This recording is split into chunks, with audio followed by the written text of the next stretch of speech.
tee up the presentation? Yes. Mayor, members of council, today we are starting off a little earlier with the agenda with a report from dealing with the Elizabeth River project, a brief. I believe you received a letter maybe last month, and we have Marjorie Jackson, who's here today, to give us an update.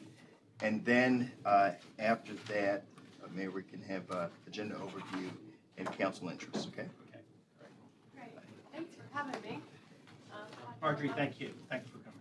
Thank you. I'm among old friends. I'm really here to thank the city for being a great partner in restoring the Elizabeth River. It's your urban river, and it's coming a long way. It's being recognized around the world, really. So I want to thank you for progress, especially recently on the Lafayette branch, and invite you to help with a new plan that we have for the Eastern branch. And you're one of 3 cities on the Eastern branch.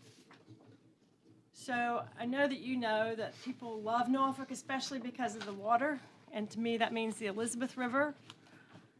And part of living on the water should be a healthy living river with all sort of great life. But this is kind of how the river was when we started Elizabeth River Project. There was an urban legend that you would need 6 shots if you fell in. There was high rates of cancer in the fish. And people pretty much told me it was dead and there was nothing you could do about it. That was 1991. So the 6 shots are not true? Not true. Not true anymore, anyway. So I was a newspaper reporter at the Virginia Pilot, and I wasn't covering the environment, but I lived on a dock, this dock, and I would come home at night and enjoy the beauty of the river, and I like to believe it wasn't dead and that maybe if we got together as a community, we could do more about it than was being done. So we started Elizabeth River Project, actually around a kitchen table. Today we have an annual budget of $2 million, a professional staff of 15, 114 Riverstar business and government facilities that are reducing pollution every day. Some of your departments are among them. 2,300 homes who do their part at home. 160 Riverstar schools. We have big projects underway to remove contamination in the river bottom, and that's having a big result in reducing cancer in the fish. So you might have seen in the media recently about a report card that gave the river a C. Now, if your kid got a C, you might not be so happy, but for an urban river that was thought dead to get a C, the pilot wrote about how wonderful it was, and we feel that way too. And we thank you for being part of that. So this is the report card that came out from a dozen scientists, and blue means C, green means D, brown, you can probably not see it, but Broad Creek gets brown, and that's an F. So Broad Creek and Indian River are now the 2 worst areas on the Elizabeth River, and Broad Creek is in Norfolk. So the Lafayette is doing a lot better, and you've been part of that, and we really need to focus some effort on the Eastern branch, particularly Broad Creek. So just to go back to the Lafayette for a minute and celebrate some progress, the mayor came over to the zoo the other day, and we gave out some Living Lafayette Awards for wonderful partnerships community-wide, including Norfolk. Actually, met or exceeded some important goals that we set together as a community for the Lafayette. Water quality. I'm told that next week the state's going to have a report that delists the Lafayette for bacteria is impaired, which is huge progress. That'll be the first time in recent memory. Wetlands, you guys continue to lead the region in restoring wetlands, and we thank you for that. And we've together exceeded that goal. Oysters. We had a 10-acre goal. You guys are off the charts with oysters on the Lafayette. 13 million oysters have been grown with partners like Chesapeake Bay Foundation. We built oyster reefs. There's more coming. Public involvement. We had a goal of growing our Riverstar homes to 1,000, and we now have 2,300. The program has started on the Lafayette, and it's doing great. Norfolk Stormwater, your stormwater department gets a starring role in all of this. And they'll be named a model level River Star business in our program at a banquet January 22nd for projects like this Greenway at Haven Creek. But throughout your city departments, people are really helping a lot with the Lafayette, from planning and community development to the utilities, public health. Celebrate Trees is a great program. Environmental Commission, we love having Denise Thompson to help with the environment throughout. So one of the partnerships that we have with the city is River Star Homes, and it's 6 steps you can take at home. And it's a simple way to get involved, but then we ask people to take more steps, like putting in these supersized rain barrels that hold a lot more water than the 55 gallons, to doing lawn makeovers, plantings, and you're actually contracting with us right now for $100,000 a year to give you measurable results that you need regulatory-wise. And we do them on private property, and we bring in a lot more resources, like ODU and Eggleston are helping grow the plants, and we have some big grants that help, and the homeowners help share the cost. Riverfest is another big partnership with the city. That's 4,000 people last year that came out to celebrate the Lafayette and get involved.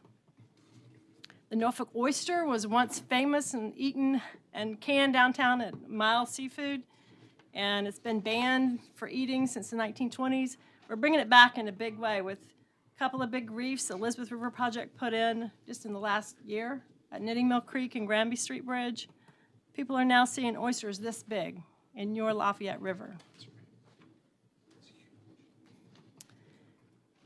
So one thing I want to make clear is we're none of us done on the Lafayette. We made huge progress, but we still have a big algae bloom that starts in the Lafayette and spreads through the lower bay. The water quality goals, if we achieve them next week, they're barely achieved, and you really have to keep up the pressure. For all those reasons, Virginia Zoo is a new partner in cleaning up the Lafayette. They're going to have a seahorse exhibit about the living Lafayette. Councilman Wynn was telling me he found a seahorse. He's found 2 of them in the Lafayette. People love those seahorses. So we're going to have a seahorse aquarium at the zoo. And at the Baltimore Zoo, when they had a seahorse aquarium, it increased attendance 30%. So we're helping fund that. And the zoo is going to be a recruiting station for River Star Homes. But we need to turn to the rest of the river. It's a big urban river. It has 5 different branches, and we need to use the Lafayette as a model for the eastern branch now. So if you look at this aerial picture, if you went under the Berkeley Bridge from here on a boat, you would go up the eastern branch. It follows 264 out to Kempsville and Virginia Beach. We've thought about naming it the Eastern Branch Freeway. But it actually goes through 3 cities, between Chesapeake, Virginia Beach, and Norfolk.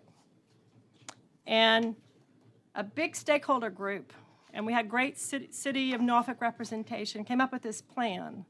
About 90 people, scientists, government, citizens, businesses. And the highest priority is to bring some awareness to the Eastern Branch. You probably don't think much about the Eastern Branch. You only see it when you go over a bridge approach like this on, I think it's Virginia Beach Boulevard, and you barely glance over. That's the Eastern Branch. But it has some of the worst water quality on the river, as we've been saying. And so part of the solution is to raise awareness. We'd like to see more boat access. You have a little-known boat access point down at Harbor Park. There's not much else place that, Grandy Village, but people don't use it, the public doesn't use it. There's not a lot of other places to get out on a boat and enjoy the Eastern Branch. There's a thought of extending Elizabeth River Trail. I know the city's got an interest in that, especially at Harbor Park, but it could go on around the Eastern Branch. We're moving Riverfest this year as much as we've loved being on the Lafayette. We're moving it to celebrate the Eastern Branch because that's the area of greatest need. We're still going to be in Norfolk, but at Nauticus, where we'll have boat tours down to the Eastern Branch. We're educating all your 4th graders about the Eastern Branch at our learning barge. It's tied up at the Grandy Village Learning Center.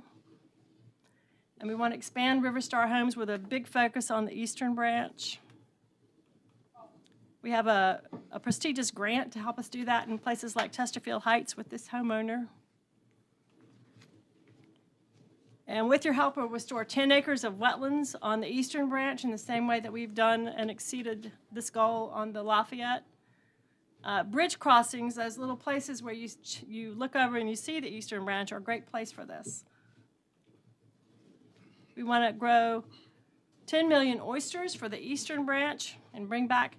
The eastern branch once had oysters so plentiful that Indian River Road used to be called Shell Road, and the shells came out of the eastern branch. Plant trees. You guys are all about celebrating trees, and we'd love to see that partnership continue on the eastern branch. Cleaning up the water is what it's about with getting that F up.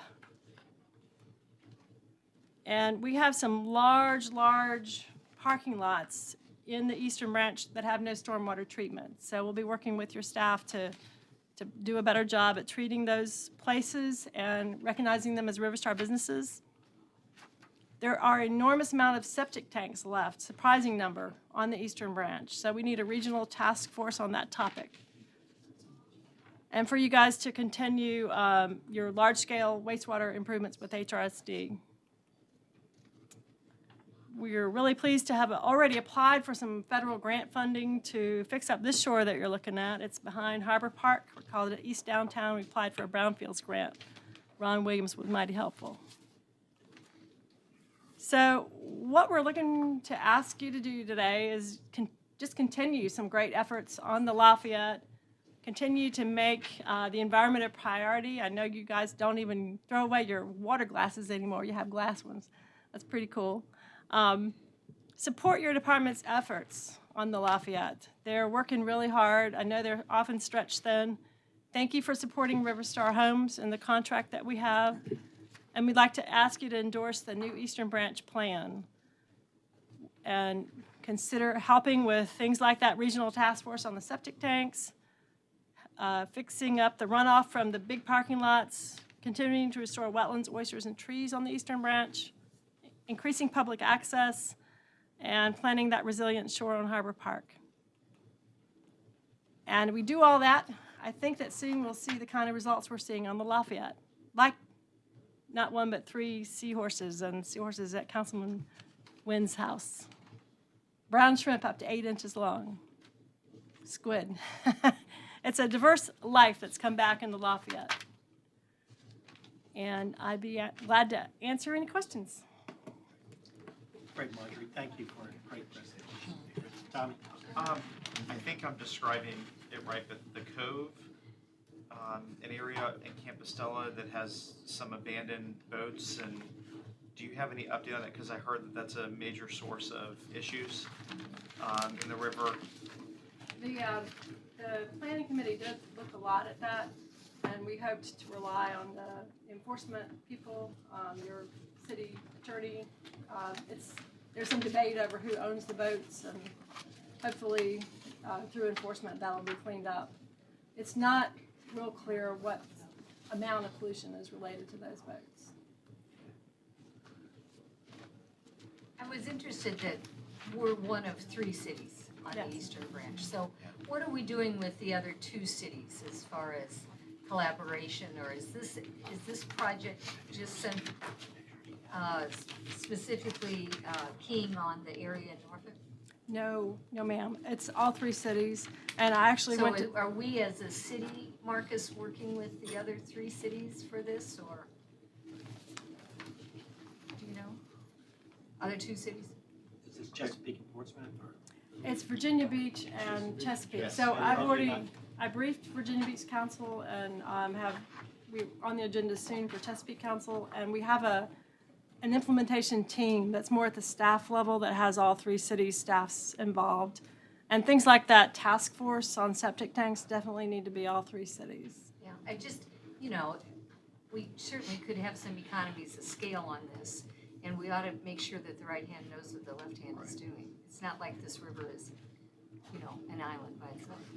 I also would like to thank the city, the Colonial Colonial Place and Riverview were very disappointed about the loss of the Riverfest. And we're going to have kind of a similar, smaller fest, I think, at that same location. So I appreciate the city stepping up on that because that group has really done so much to energize us and we cannot lose that energy.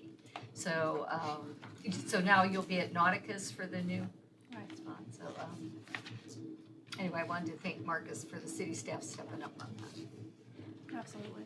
And Ms. Jackson, along, I think it's Tate Terrace, Yes. where Grandy is, you have that, where the Grandy building is, right Where the there. Grandy Village Learning Yes, Center is? yes. We have our learning barge tied up there. Right. And you have that extended part of, in Chesterfield, in the community of Chesterfield. Chesterfield Heights, right. Right. So is there a partnership along that route there? Because then you go into, this big business that's there too, industrial business Right. that sits there, and I'm interested in knowing, have they become a partner into cleaning up the waterways along their Chesterfield Heights community, Chesterfield? Right. So at the Grandy Village Learning Center, we were a big partner. They built the dock to fit our learning barge, and we see all your fourth graders right now there. And we're helping restore that shoreline, the wetland. The children, thousands of school children grow wetlands for that shoreline every year.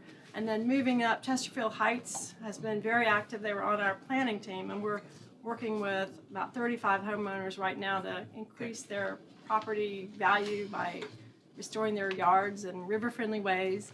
And then the industries along there are a lot of industries closer this way. And several of them are Riverstar businesses, and we're recruiting the other ones.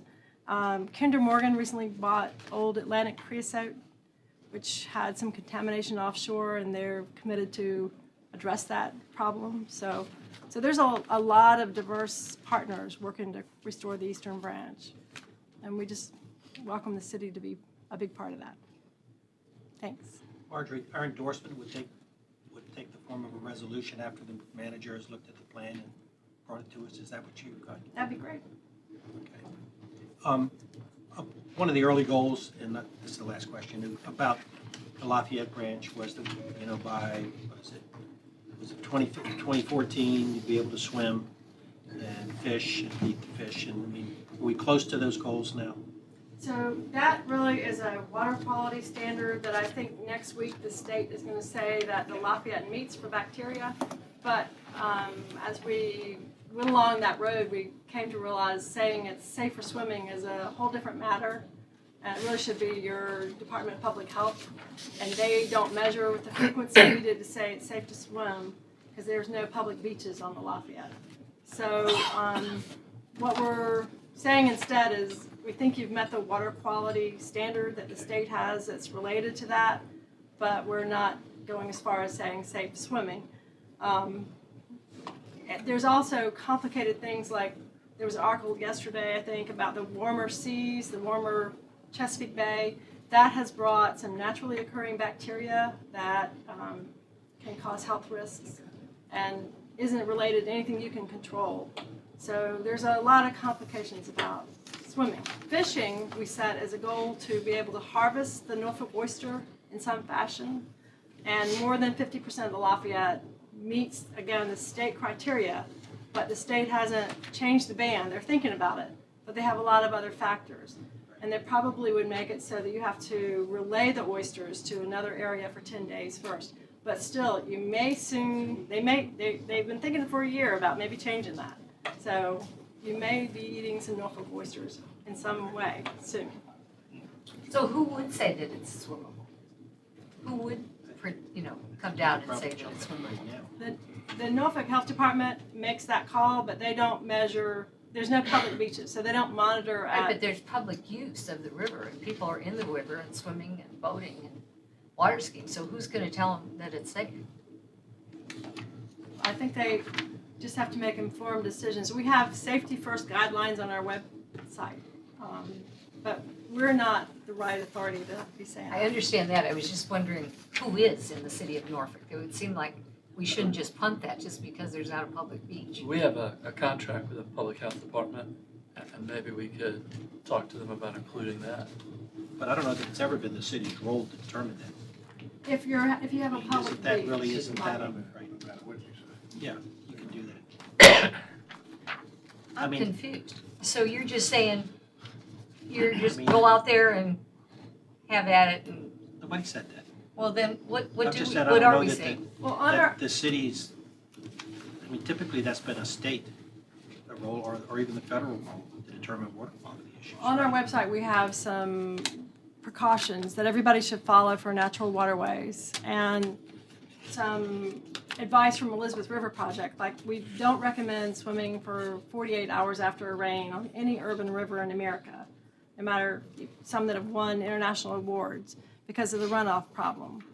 And some of the narrow areas retain pollution more than others according to our monitoring.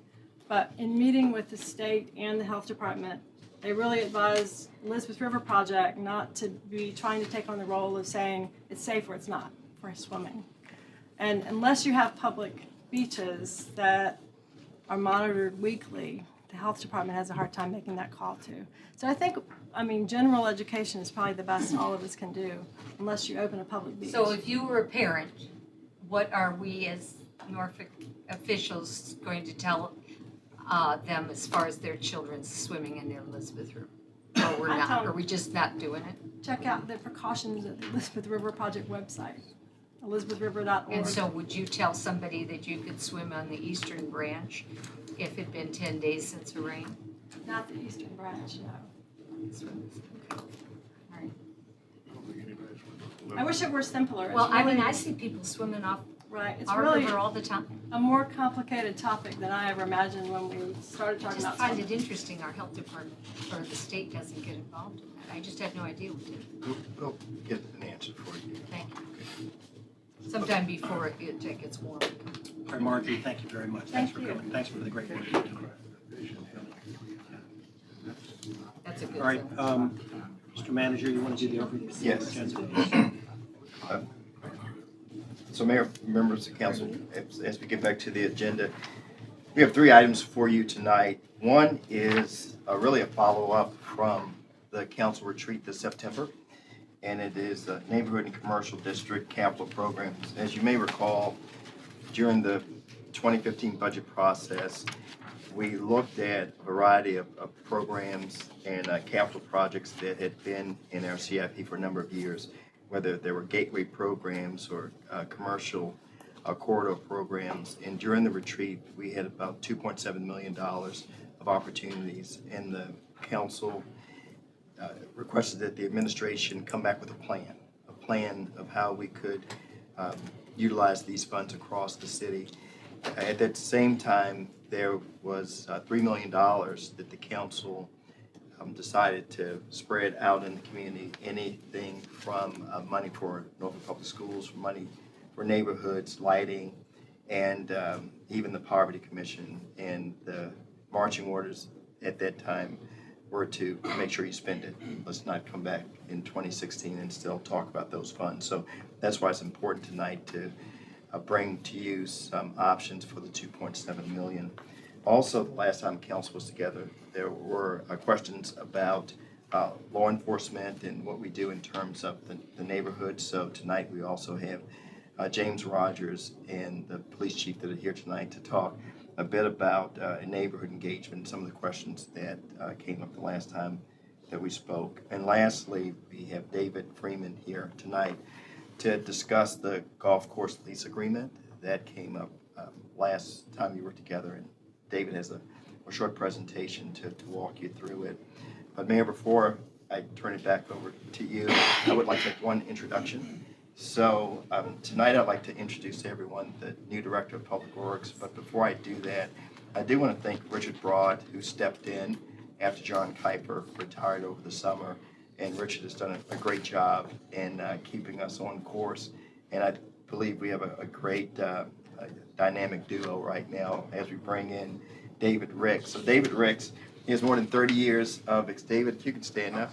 He has more than, I don't know if they told you I was going to introduce you, so, okay. More than 30 years of experience with facility program management and construction management. Previously, he was the Director of Facilities and Transportation Services for Fulton County, Georgia, where he had an operating budget of more than $50 million. He oversaw fleet as well as almost 370 public buildings. He spent some time in Montgomery County, Ohio, where he was also the Director of Public Works there with a $40 million budget and $60 million in capital improvement projects. He is a Navy veteran with 20 years of distinction, receiving various awards. The one thing that I have to mention is that he's won the world champion powerlifting, the championship 7 times, in the United States championship 19 times. So I started training with Jill yesterday. So he's in for a surprise when I step into the competition. So we're very happy to have David with us today. So welcome aboard, David.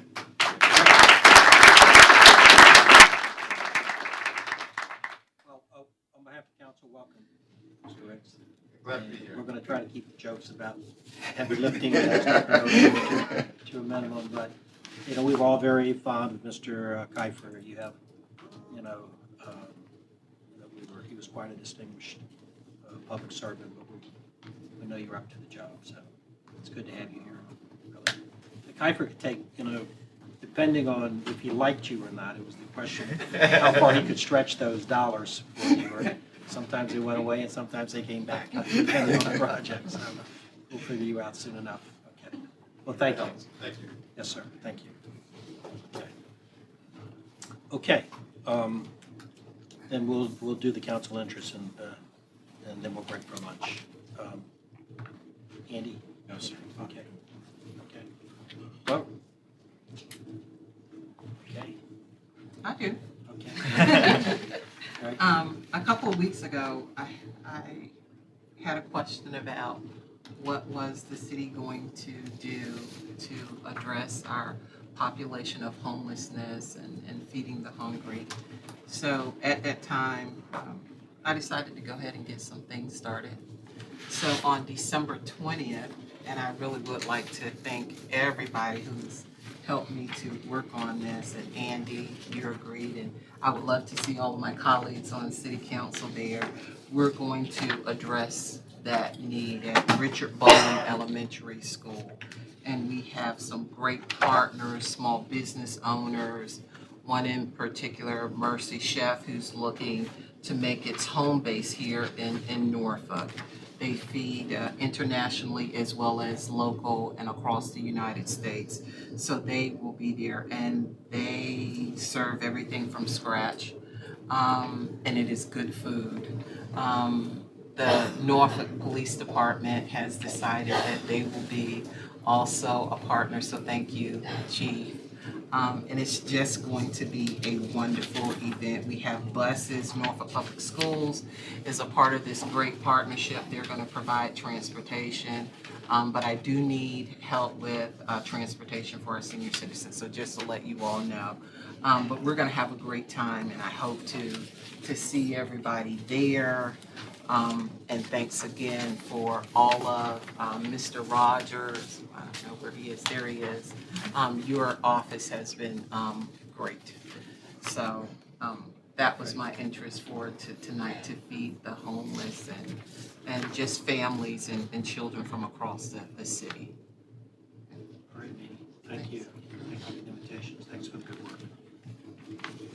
The only thing I have is I hope that when we acquire new people and they're moving into our city and they are asked of our HR department, where should I look to live, that our HR department is not just sending them all to the west side of town, that they are being encouraged to look over the entire city and make a selection as to where they want to set roots down throughout the entire city of Norfolk. That's all I got. Okay. I mean, even the Ocean View? Even Ocean View. Even Ocean View. Even Ocean View. They can't afford East Beach. I don't know, we pay good salaries. Okay, good enough, thank you, Ann. Okay. All right, let's see. All right on time. Yes. Decline. I said I wasn't gonna bring any.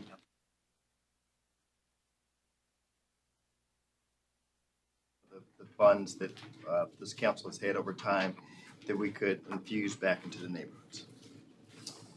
So, council, as we discussed at the retreat, a reminder, some of the funds that were used had traditionally been reserved and actually been named in ordinances for the commercial corridors, particularly those that are embedded in neighborhoods, and that they have been used for infrastructure and aesthetic improvements of those corridors.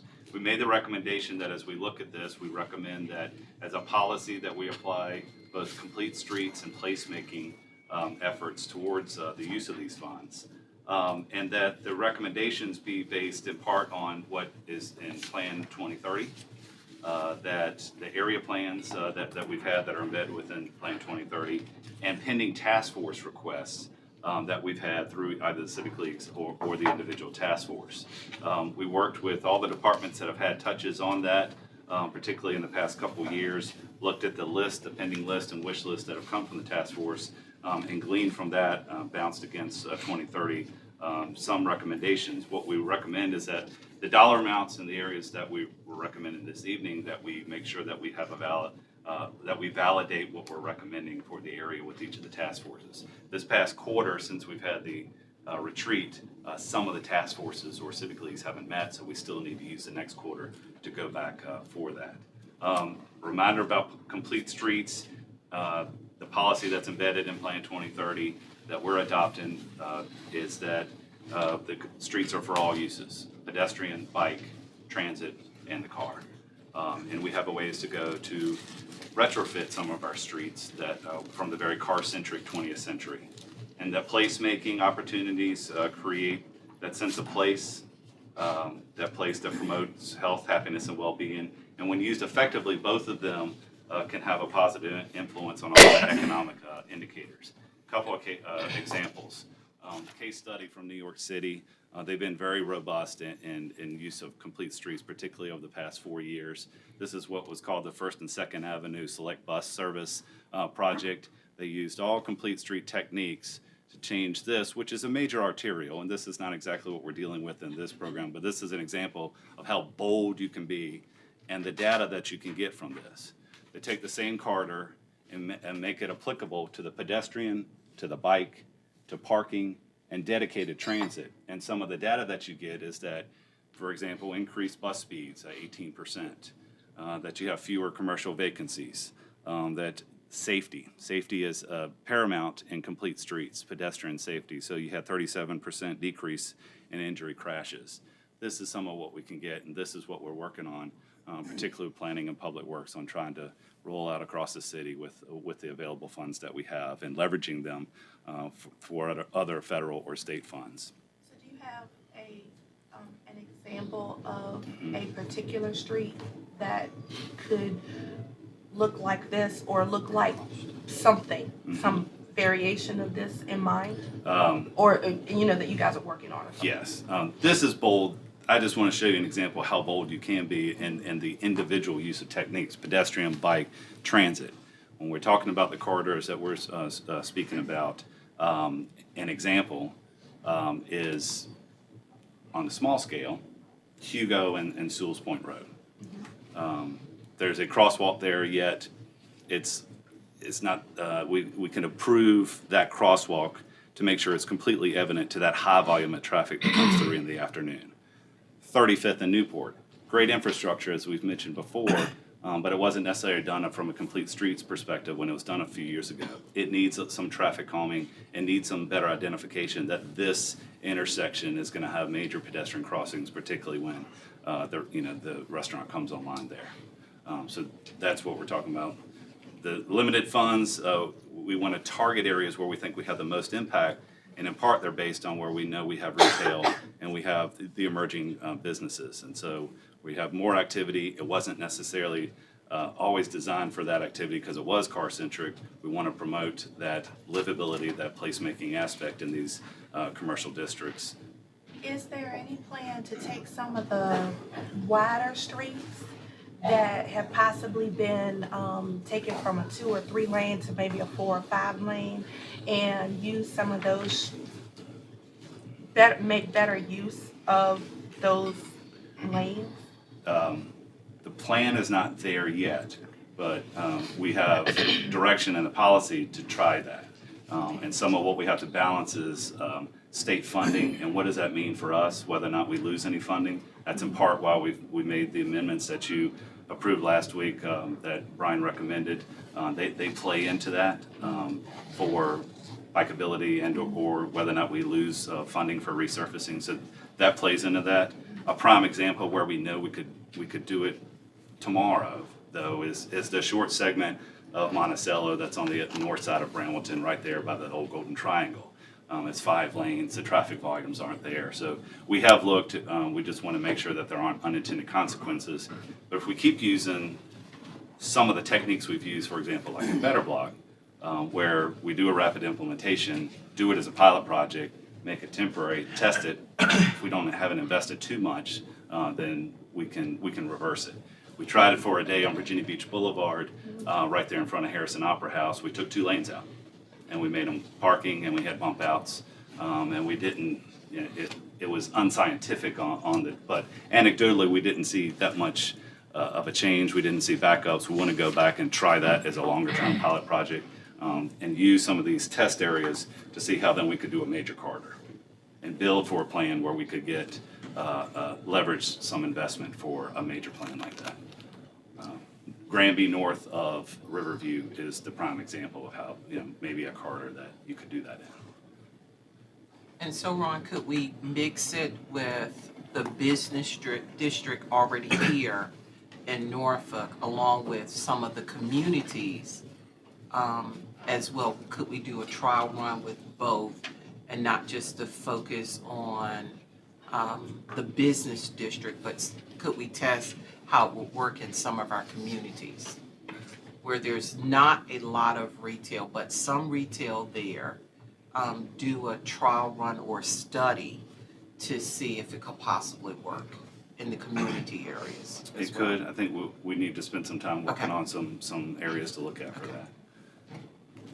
Placemaking, this is really, if you want to go back and reference this at some time, but the word's tossed around a lot, has different definitions. I like this one. This is a nonprofit, the Project for Public Spaces. Kind of shows the continuum. There are really kind of 3 elements of what makes good placemaking. The key attributes of being, it's sociable, it's access and linkages, uses and activities, and comfort and image. And then you get in these intangibles. Is it vital? Is it active? Is it connected? Is it walkable? And with those 2 elements, you can then start to measure, though. Where are you getting increased retail sales? Is your land use changing, or in property values, are they holding or increasing? Do you have volunteerism that starts to spike? Or what are your crime statistics? That all plays with this, and it's at the core of the placemaking aspect. So we mentioned that the unobligated balances, as the manager said, is just over $2.7 million from those previous funds. So these are what we feel are. So we can read it. Right. So this was the neighborhoods block grant program that we had, residential gateway, and then there was the commercial area improvements. And we're suggesting to combine these for the areas that we did discuss some at the retreat, and I'll come to this in a minute. And Mayor, members of council, as Ron, I guess eloquently said earlier, some of these programs have bounced around from department to department, and when you go back over time, what was the purpose? What were we trying to achieve? And it really wasn't that clear. So we thought that if we put all the money together with clear direction from council, we get an opportunity to have a better focus. Rob, where was the aesthetics grant, business aesthetics grant? Which one was that under? It's been in a couple places. Some of that was in at some point commercial area. Okay. And then I think we've had elements of it that has also been the Neighbors Building Neighbor. We've also had some in general fund through the years. where we've looked at right now with what we're recommending is to understand that this is to use of capital money, so it is, Right. you know, we want to try to have a 20-year impact. Yeah, it came up last night at the East Little Creek Road Task Force because we got a preview of possibly what was going to be offered at that meeting, which was fine. But we did tell them that the aesthetics grant money was kind of merged in with all this. And exactly what you said, that it bounced around from department to department, that their argument has been that don't pull it away is because nobody in the city was marketing the program, and so businesses didn't know it existed. So you need to leave some kind of that element back in there, because we know that this money is primarily CIP because it's instant. You know, you'll see the results from that. But there was that request from the businesses that, wait a minute, give us another shot at that. So what we told them is, let this move forward. You bring a business forward that's interested in doing that, and show us that there's a desire for that. Because the East Little Creek Road had $75,000 that wasn't used for 5 years. But their argument is that nobody from the city was marketing it or told them that it was happening. I know there were some other areas of the city. Down had it, you know, Fourth Corner had some, but they did I mean, they knew it, they just. Some knew it, but not when you've got Yeah. turnover and, yeah, well, I know that, yeah. So maybe that's something that comes out Yeah. more of the economic development department, and as they work through their small businesses and. So to that point, so the recommendation in the next slide I'll show you is that we do, as much as possible, hold to capital improvements. And then marry that up also with some of the general fund monies for some of the more aesthetic, like landscaping, or trash receptacles or bike racks and things of that nature. And we have that embedded in neighborhood development. And so that's what we'd recommend, is that we bring these two together for these areas. So the more capital, looking at complete streets, focusing on pedestrian safety, for example, like the examples we mentioned, these are the type of improvements we're talking about. Bump outs, better crossings, even looking at potential whether or not we need senior crossings, like we have school crossings if there's a retirement community in the area. And then these might be fit better in the general fund use of monies for those aesthetic improvements, a parklet or bike racks, for example, or benches or trash cans, or some landscaping in the district. And that's what we would recommend as we go back to validate some of these, see how we need to leverage both of those two pots. What we discussed at the retreat, those with the asterisk are those that have been the prior some of the prior authorized commercial areas. And then we also discussed there were some ongoing projects or emerging districts. And the emerging districts that we defined were where we'd seen significant land use changes, significant occupancy where it had formerly been vacant properties, or significant sales increases.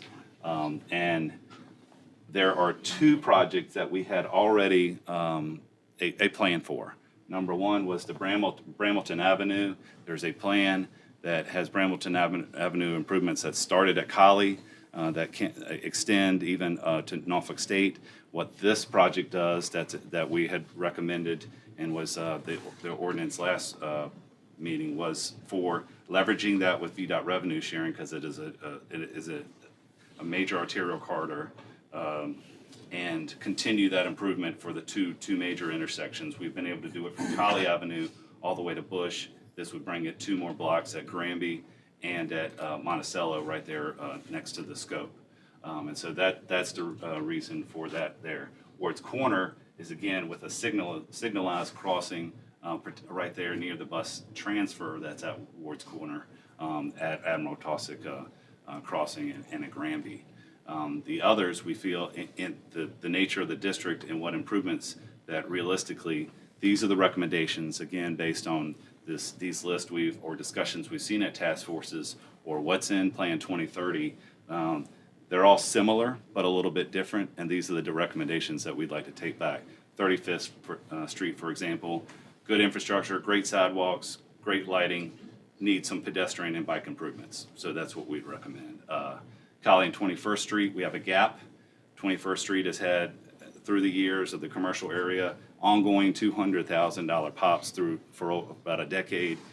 There's a gap missing now from west of Colley Avenue, just up to the 21st Street, the Ghent Station Fresh Market development that needs that last streetscape standard that was applied all the way from Colley to Granby through the years.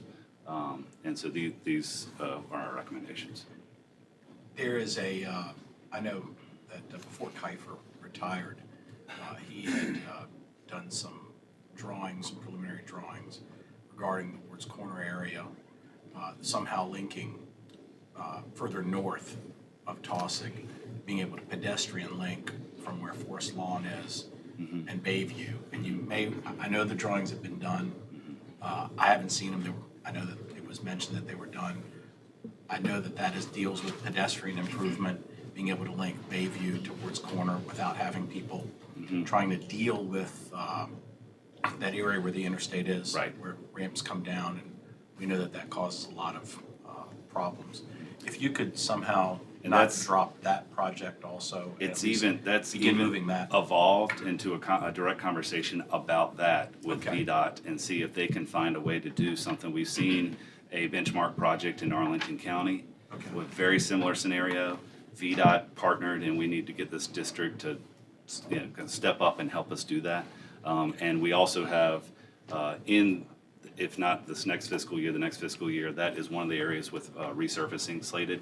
So, yes, we think that, but building on that, and where it really comes into play, particularly as it's been highlighted, is in bikeability. Right. That is considered kind of one of those Great Wall of China scenarios, It is. you know, and we've got to get rid of that pinch that happens in there, and so we're working with them. Do you deal with, is it with Utterback that's? Yes. Mhm. He's one of my rads. Well, now that you mentioned Jim, Oh, yeah, 'cause he was one of my rads. He's what a great asset he is to do. He's a VMI grad. We Those meet guys don't know we what meet you mean quarterly by at that. minimum. Yeah, we really don't But- know what you mean by that. I don't want a rat working on anything in the city. But can I interrupt for 1 second here? I mean, this is simply because it came to mind when you mentioned Jim's name. I talked with him on the phone maybe this morning or yesterday, about the deep concern about closing the downtown tunnel over the weekend. I mean, this is the biggest retail, the next couple of weekends, the biggest retail weekends of the year, you know, between now and the end of Christmas. And it seems to me they have to be, he said he was going to work on it, but they're planning a closing this weekend, all right? Is it at the downtown? Yes, Elizabeth River And, I mean, Tunnel. All day? they've got to delay that till the 1st of January. They absolutely have got to. And if we need to send a letter that the whole council signs or something, That's it. I mean, right, are you calling? Yeah, I'd be Okay. glad. I mean, he hears But- mining on PTSD. Yeah, but I mean, okay, Did he, I called him this morning, so I don't know where he left it with you. It's Elizabeth River Tunnel's contract, and I said, Jim, you know, VDOT's got to step in here. We agreed at the beginning of the year you weren't going to do the month of December, and they've changed that, so. well, I talked, I And don't we know had- if I talked to him yesterday or today, I mean, we scheduled a conversation because I started hearing from a lot of retailers, Yes. specifically Nordstrom's, and others about, I mean, they can trace how well they do, Yeah. to the tunnel closings. And not just Nordstrom's, but I mean other retailers as well. So this is a big moment here. And some of these retailers, the smaller ones anyway, they make it or don't make it on the next couple of weeks. Okay. Ron, what percent of those dollars are contracted out to do these services? For example, we don't have a crew, I guess, that does medians, so we have to contract that out. You mean build meetings? Field medians, right? If it depends on what degree. I mean, So where I'm going with this is, when does it get to a point to be feasible to make our own crews that do that kind of stuff and focus on this instead of always contracting out, that we have the ability to do some of this within the city, and maybe with new public works director and I don't know, maybe I'm off, maybe that's not feasible, maybe it's different if you go out with contract. I'm just saying that, or can fix curb lines and things like that. But This is in the realm of what some of our crews do. We do have striping crew, we do have sidewalk crews, we do have the curb They crew. do minor We do, work. yeah, we Right. do. So it's kind of in that range, and it starts to bump up after that. Right, I'm just wondering though, when do you reach that point where we're losing more money to contract when we could keep it in-house and maximize the project more if we're, You might argue that we make more. Yeah, I was gonna say, I think you need to I'm look telling at you, that. the You might private Well, sector could somebody, do it. somebody just look it up and tell me. I just would like to know, our new guy, Mr. Ricks, maybe he's got some experience with that. One of his places he worked, that there are some things that we could create an in-house crew that is just working on. I mean, that's a lot of projects that probably are similar in work. I understand tree planting and landscape stuff. I know that. I'm talking about And some of that analysis has been done. That's why we did the street lighting and the street striping crews in the 14 budget. right.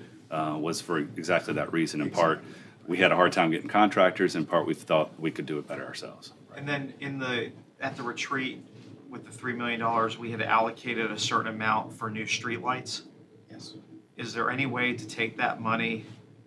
Because I was under the impression that maybe we haven't identified where those streetlights need to go, but maybe it could be used to offset some of these projects when you find that street lighting is needed in those areas.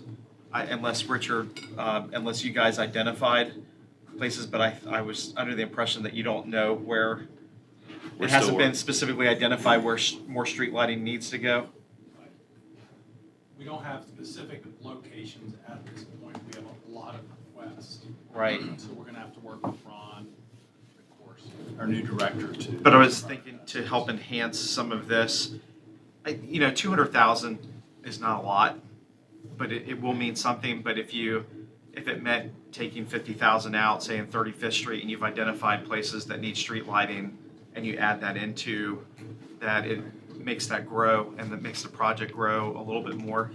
Right, so as Ron alluded to earlier, Councilman Spiegel, there are, well, I was thinking 2 pots, but now at least, let's say 3 pots of money. Some of the things that we will recommend to you will be more of maintenance, or things that don't have a 20-year lifespan, which we do with the capital improvement projects, which Ron is saying. So in the general fund, whenever we have a project, there's an opportunity from the Neighbors Building Neighborhoods money, as you just suggested, the 400,000 that was set aside for streetlights, for us to improve on a project and not just limited to the Okay. line here. Yes. I would also expect the bulk of that money to go to high crime areas where we were talking about that need more lighting. I mean, that's. Well, Five you know, points. that's one of the things I was gonna ask her, because I'm looking at this list, I mean, that was part of here, it, and but I mean, I'm that you seeing identified only a some couple of right. communities If there were that are some- and we- in Super Ward 7 that are listed there here. was update. And I know that we've talked about having some type of gateway over in Huntersville that acknowledges the neighborhood and the historical value of the neighborhood. And also, if you guys need a place for streetlights, we can help you with that in Huntersville. We can spend all your money on some extra streetlights over in Huntersville. The thing though that bothers me is that when communities ask for streetlights, we get this evaluation done, and then we get Say there's this, enough na- lighting. yeah, it's Yeah. enough based on national standards. But the community is saying that it's not enough because we still have, criminal activity, or we still have things that are going on, and we would like to see more street lights on our streets. So I get the national standard part, but at some point, I think we need to come off the national standard and look at each community, especially when a community continues to request street lights, we have this activity, we have that activity, and the police criminal activity reports support what the neighbors are saying. It seems to me like we could move away from the national standard and do something that is specific to help improving safety in that neighborhood. But I don't want to get sidetracked here. That's a great point. yeah, Marcus, in September, when we said okay to this stuff, the idea was this money was going to get spent. We are 3 or 4 months down the road on stuff like street lighting, and we haven't identified or even spending the money, I think is a failure. Okay, I mean, I think you guys need to start spending some of this money in some of these, at least portions of it, in some of these. Chief can tell you, I promise you. I mean, Angela did at Huntersville, I can tell you, but I mean, you can study this thing, I mean, until the next budget. Okay, Find some money for Huntersville for me in that. are you finished, Rob? Okay. So we'd like to move forward with these allocations going back into the communities when the civic leagues come back to have more specificity with how we would spend it in these. We spent ours last night in Little Big Bread, so Why don't you don't have to go come ahead back to and us. tell us Sure. what you don't need to come back to us. Okay, We're done. good. Is that all right? That's perfect. Just push it out the door, spend the money, get it out in the street. Okay. Find me some Huntersville It's money. gonna take them 3 months to get contracts and. Take some money. This is You know, important. So- the streetlights are not universal. There's, light pollution to people that don't. I know. In some places, like It's in, not the panacea that everybody says. but in some places like Huntersville, Okay. Dominion Power needs to put their highest lumen Marcus, bulb in. They may, Main but Street and there are Wilson places Road. they can do that too. Should be reprogrammed campus, for Huntersville. If you think about the actual streets themselves. On Main Street, we probably put the streetlights in, they look like the gas lamps. Right. Yeah. And Wilson Road, until we go through and actually do something with it. Contract friendly. Not be taken advantage. Fine line. Okay. Thank you. So, Mayor, members of council, the next discussion is going to surround neighborhoods and policing. One thing that we've talked about over time is different iterations of terms, whether it's PACE or whether it's community policing. But what we tried to do is take this from a different perspective. And as the council established the Department of Neighborhood Development this past July, there's been a great partnership between that department and the police department in trying to make sure that we have the community's involvement and that we understand the needs and desires of the community as we go about community policing. So with that, I'll turn it over to James. Good evening. Good evening. It's good to be here with my partner, the Chief of Police. This is certainly great to have this be part of this three-pronged partnership, especially, again, working with the police chief, whom I've known for over 10 years and who I hold in the highest regard. And again, he and I have been eating a lot of hamburgers and hot dogs over this summer. So really just wanted to give you a sense of what we've been doing. Some donuts. Some donuts. Well, he's supposed to. I'm not going to do it. I'm going to keep moving. And really just since, I guess, July 1st, this department, the Department of Neighborhood Development, has really been moving quite fast. And I also always want to keep thanking the city manager. He's let me poach his best talent. And I have some of them here with me who, again, I get them from the budget office. I get them from the city manager's office. I haven't rated Winter's portfolio yet, but I'm going to get there. But anyway, just wanted to kind of give you some sense of what we've been doing and really what we think about neighbor engagement and how we get it done. And really what we talk about a lot in our department is really being a monitor and monitoring the pulse of the neighborhoods. And we really certainly do that with our neighborhood development specialists who go to plenty of civic league meetings, task force meetings, and really as part of the discussion, we also ask them to be champions for those neighborhoods as well. And when we talk about being a facilitator, anyone in this in the room knows that it is a moment's notice. I'm probably putting a meeting together, facilitating, really getting the right people to the table for residents so that they can get and help solve some problems. And really, when we talk about ownership by maintaining standards of quality, we have a neighborhood quality division, which is our code inspectors, and really they work with the neighborhoods. And we have seen a partnership with Fairmont Park, Park Place, East Ocean View, Willoughby. They have their own code enforcement I'm trying to move to, I better move to some of these slides here. They have their own code enforcement committees that really assist us as well. So again, what we think is we're really good partners. We're working with all the folks in the neighborhoods here. And if you look at our structure, we think the way the city manager has put this structure together, it's really strengthened this structure. Again, if you can see, we have neighborhood quality, which does the code enforcement. We have neighborhood engagement and HUD entitlement.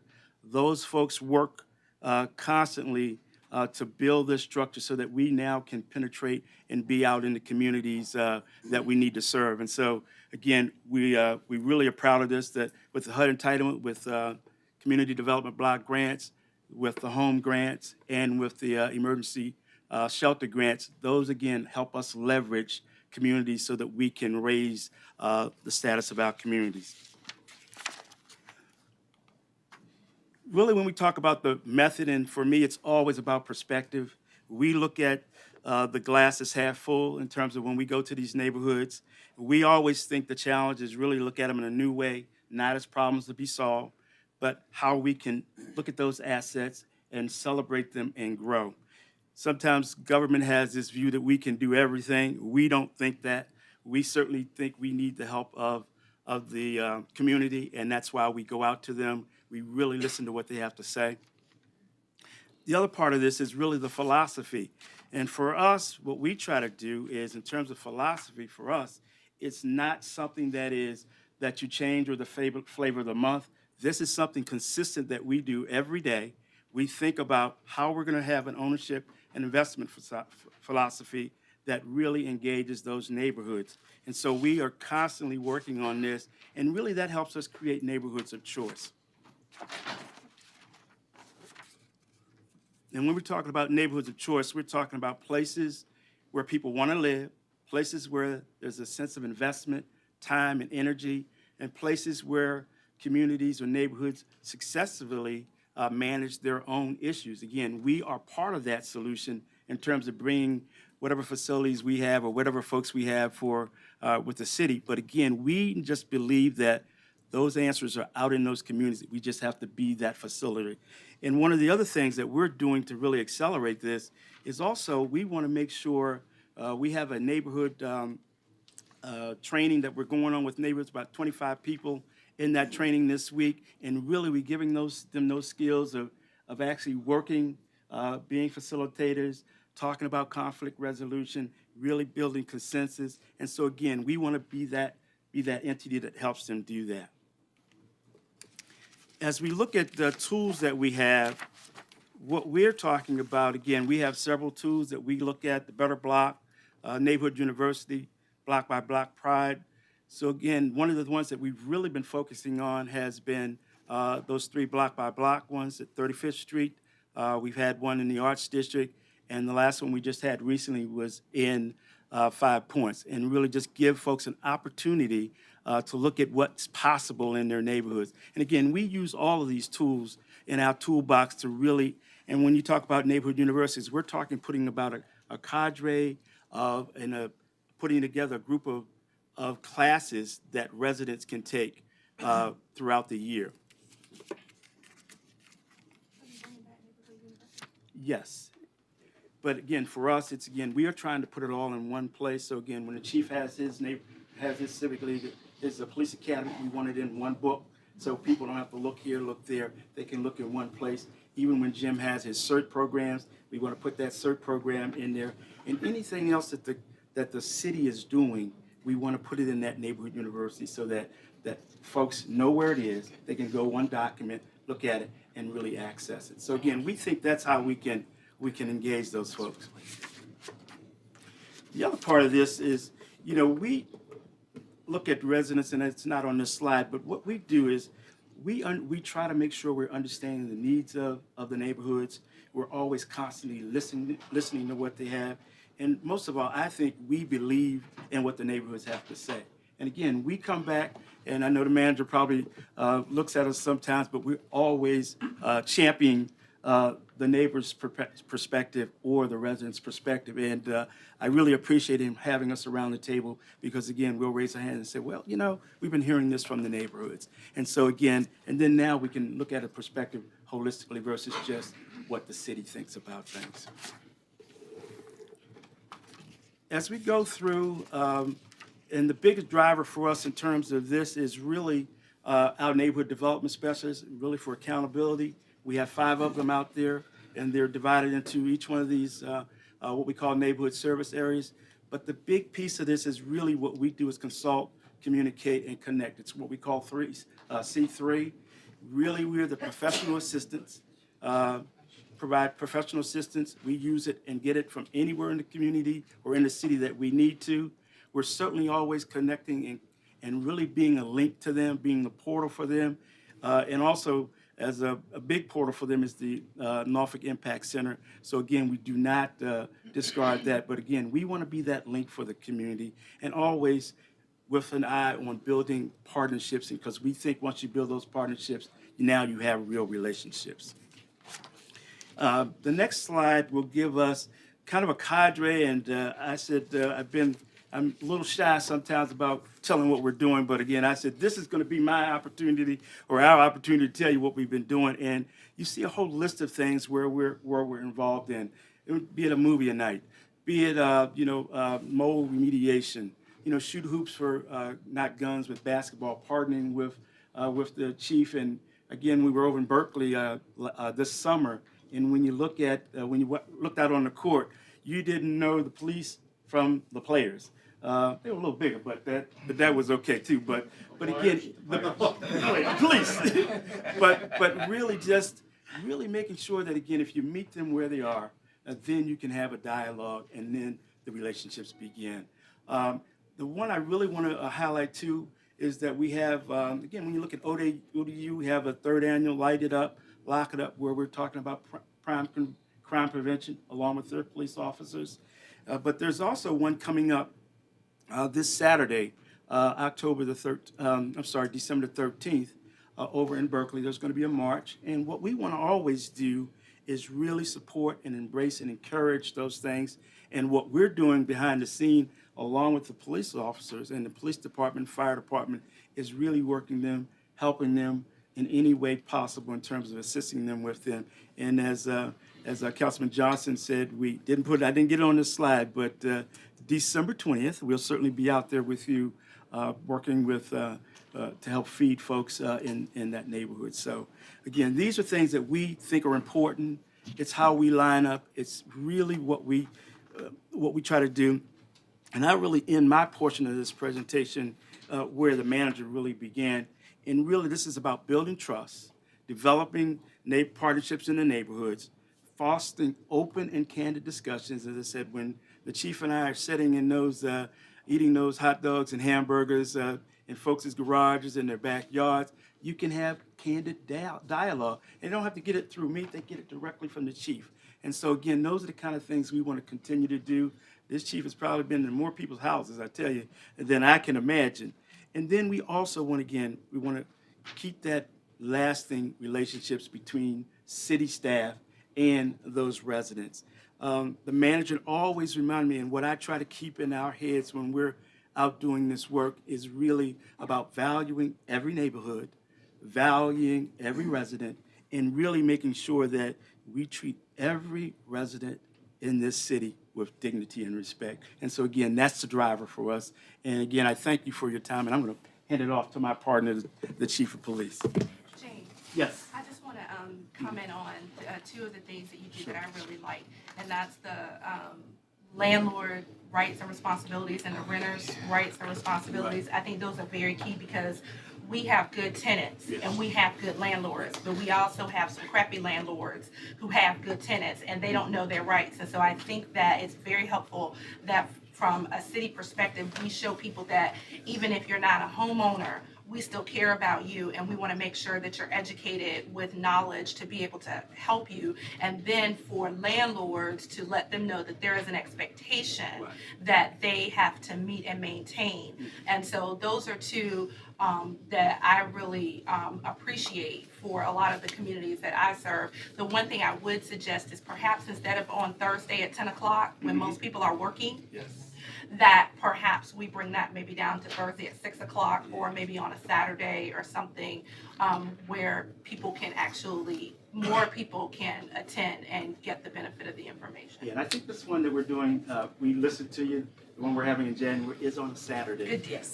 So again, and I don't want to, we have those 5 areas, but that one global one we have is, she really takes care of those renters. And because again, as we look through the numbers, we have 85,000 houses that neighborhood development or neighborhood quality looks at.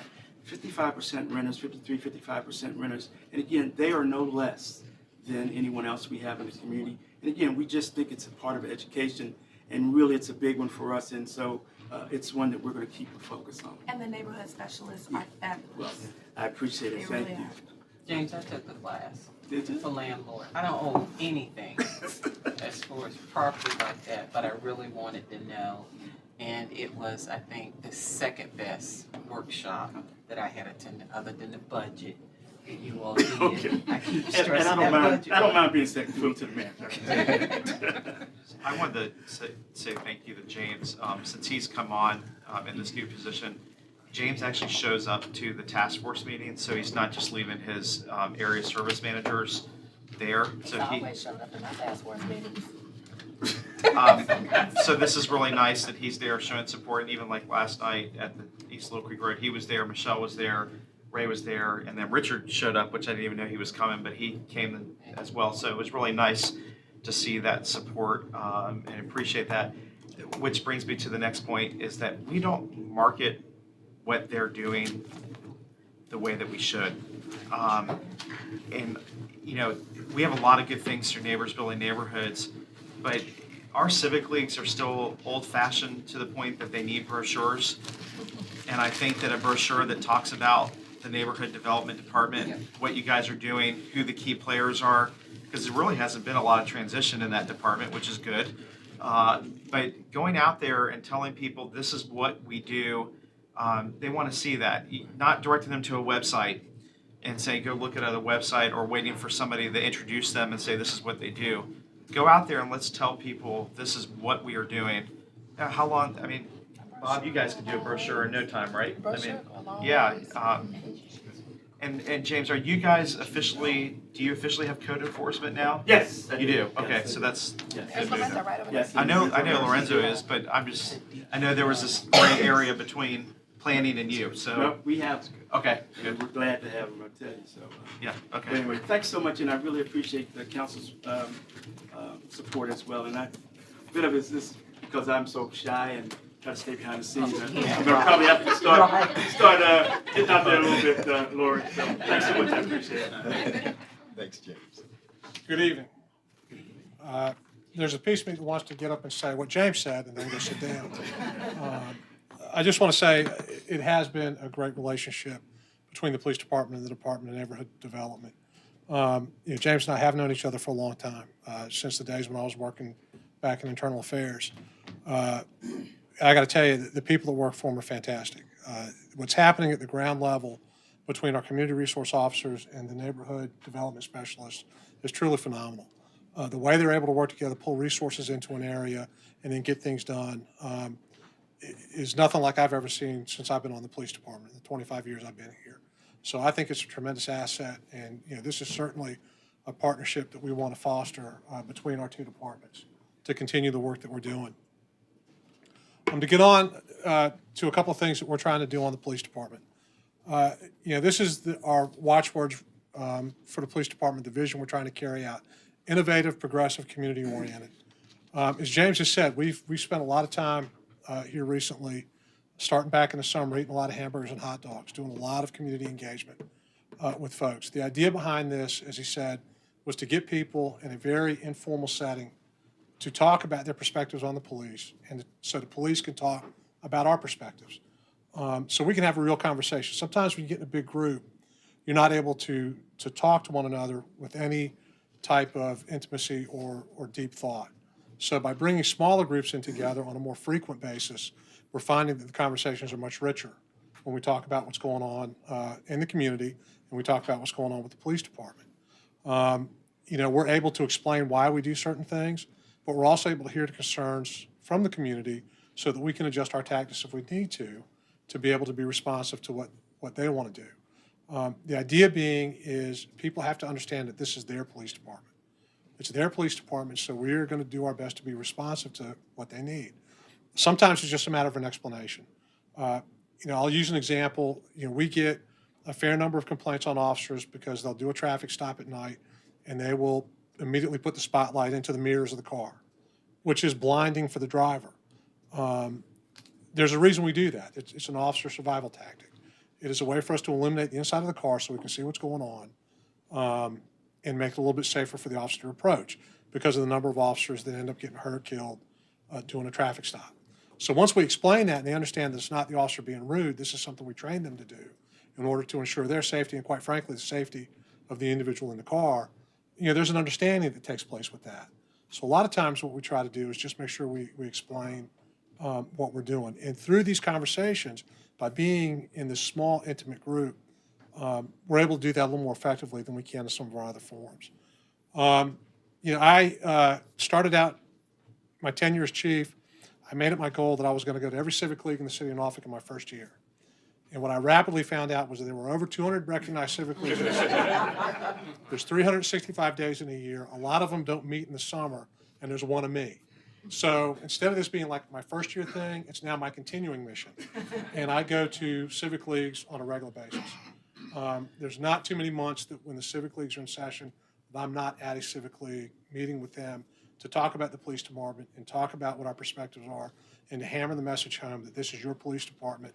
Talk to us, engage with us so that we can make sure that you're getting what you want out of the department. These are some of the outreach efforts. Some of these you are already aware of. I believe we have at least one person here who's a graduate of our Citizens Police Academy. That's Ms. Johnson, has come through our Citizens Police Academy. That's been a great outreach effort for us. A lot of the citizens love it.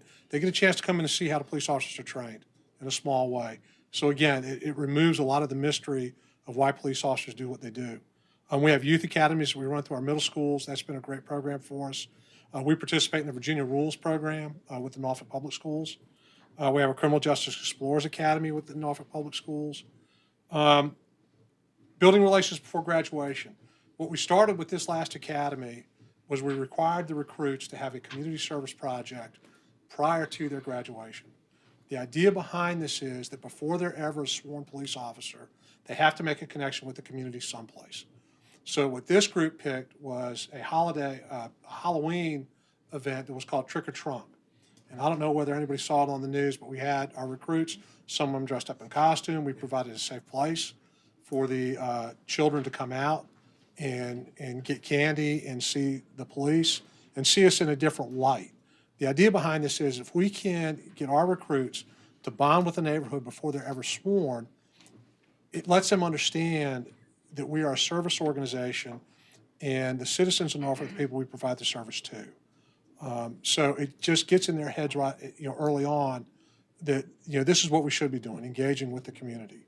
That is a program that will continue with every academy after this one. They will not be allowed to graduate until they've completed a community service project. Community fellowship, we talked about that with the events that James and I have been attending with one another. We have done a lot of outreach to our clergy. We have Police Chaplains Corps, but we've also met with the Norfolk Consortium of Pastors that we are going to turn into a regular meeting so that we can continue to engage with our faith-based community to talk about the police department, what needs to be done. Summer movie nights, we've been having that. That's a great event for our kids. Our CROs put that on. I believe Neighborhood Development's involved with that as well. We funded it. Exactly. So we didn't get it done without them. Credit where credit's due. So that is a way for us also to engage with kids. Plus, police leadership unveils success. I have somebody who works on my staff who loves acronyms, and that's okay because it gives us an easy way to remember things. This is our partnership with the Life Enrichment Center. This is the one where this is going to become our signature outreach method. We now, every place the Life Enrichment Center is, we have a police officer that goes in and tutors a child on how to read using the software program that Life Enrichment Center provides. For an hour a week, we've got about 30 officers that are dedicated to this, all the way from assistant chief down to our patrol folks. They are in the schools where Life Enrichment Center is, And we spend a lot of time, we spend that hour investing in a child in our community to try to get them to read at the appropriate level. We think that this is going to pay tremendous benefits for us and the community. For the community, it allows them to see the police as a helper, a mentor, a teacher, a guide, as opposed to the officer who just shows up when something bad is happening. For our officers, it allows them, just like the Community Service Project does, it allows them to bond with somebody in the community, a small child, and gives them a different perspective to see the community in the light that they're supposed to be seeing, that this is a group that we are supposed to be helping. So we've been very excited about this partnership. Our officers are excited about it. They are, I don't think we're going to have any problem getting police officers volunteering for this in the future because it's paying as much benefit for us as it is for the kids. So we're very excited about that. And you're in 5 schools, Chief? I believe 5 or so, 6? 5 or 6. Tidewater Park? Tidewater Park, PB Young, Lindenwood? Lindenwood. Richard Bowling Yes, Elementary? ma'am. It's basically some of the Title I schools. Wherever Life Enrichment Center is, that's where we're at. Okay, this is our Cops and Kids Eating. We have partnered with this Boys and Girls Club. One day a month, we go in, we share a meal with the children, again, so they can see us in a different light. We put on some static displays, we put on some live displays with them. I think the last event, we had a canine demonstration. We also let them see some of the equipment that we work with.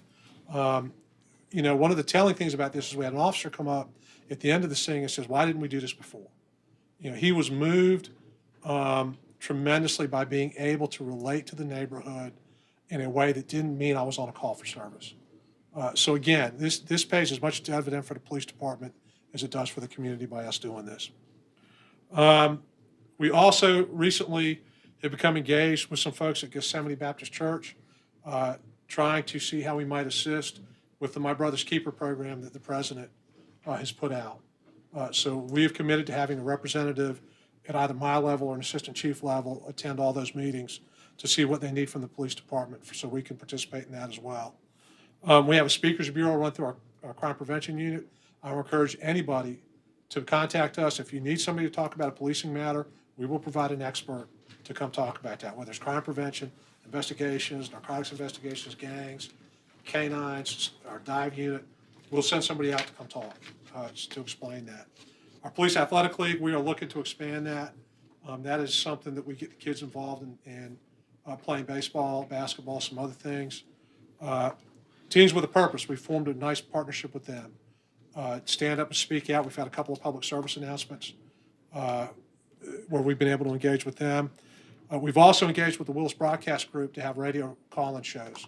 So people can come in and call us and talk to us through the radio program.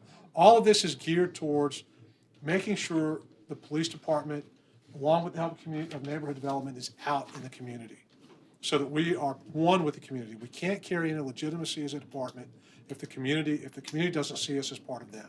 So that's the goal that we're working towards when we mean community-oriented, being out there with the neighborhood. Chief, Yes, sir. let me ask you a couple of questions. Now, all of the civic leagues that you go to, that's a really good thing, and the schools. But what about the guy and girl on the street?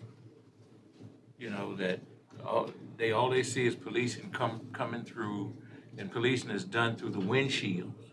Now, in my community, I never see a police officer. I'll see a car come through, and policing is done through the windshield. Now, in regards to what you and James collaborate with, how can we get somebody to stop, park the car, A Avenue and Fremont Street, to find a way to ask some of the people who are standing around that, do you need a job? Do you need a DEG? Do you need to find out how to get your rights back? Everything that you're talking about is really good, in a perfect world. But the fact that we don't have a perfect world, and the fact that we have so much resentment based on Ferguson, and so much resentment based on the Eric Garner. So in my community, what we need, and I'm talking about Huntsville, what we need is for the officers to be a part of the community, You got a couple of officers over there who, do a good job. But the white officers that come through, for the most part, they're policing through the windshield. And so, somehow we need to find out through the neighborhood or through human services or whatever, what some of our people that we see on the street, we see them on the street, and they might be perceived a particular way because they might be dressed casually or less than that. And so opinions are formed. So what are we doing to prevent those opinions, being formed, and to make sure that the officers that come through there are officers that are not, we hope won't end up in an Eric Garner or in a Brown situation like in Ferguson. When Angela asked the question the other day, I really thought that the presentation was going to be made more, in that direction.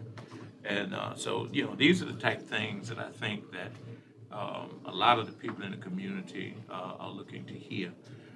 As I said a couple of weeks ago, you're doing a great job in trying to improve the force based on what happened in Ferguson, and certainly the uproar and what's happening with the Eric Garner decision. And so somehow we have to find a way to go in the community and not be offensive, even if the officer's not in their uniform, to go up and find a way to start a relationship with the guy or girl on the street who might not be in elementary school, but who might be, 18 years old, dropout, who might need, somebody to pull them to the side. A lot of times when you have a group of people congregating, you really have people in there who, if you pull them to the side and say, well, do you need a GED? What kind of training can we put you in? What's your lifestyle about? One of the things that you and I spoke about some time ago had to do with the women on the street, who are turning tricks. And you and I are going to get together with that, and I've talked to the International African of course, I talked to them about getting with you and maybe community block development grant funds to do some things. But I think we have to reach the individuals on the street who might have given up, and who, because they've given up, they're doing, just crazy things. And so if we gave them a job or gave them some training so they could go out and learn a skill or something like that, I think that's all a part of, what you and James are both trying to do. I see the guys and girls in my neighborhood, and basically, they're good people.